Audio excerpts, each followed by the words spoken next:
Hello sa inyo guys, so welcome mga guys sa ating videos. Pag-usapan natin dito sa feature ni Meta ngayon na pinakamagandang feature ni Meta na sure kung makakatulong sa inyo. So guys, ito nga pala yung deleted messages. So, dito sa deleted messages is meron na tayong bagong features. Ayan, hold nyo lang isang chat.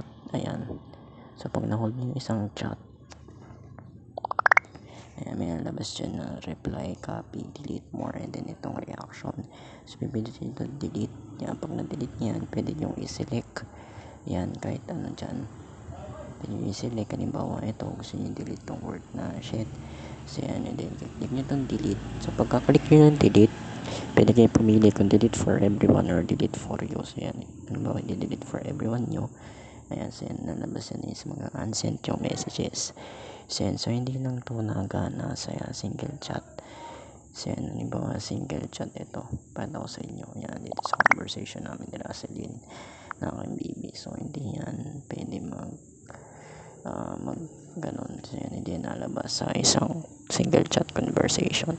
So yun lang guys, so I hope meron kayo natutunan ngayong bit sa video natin ngayon, and don't forget to like, share, and subscribe. Yun lang guys, and thanks for watching.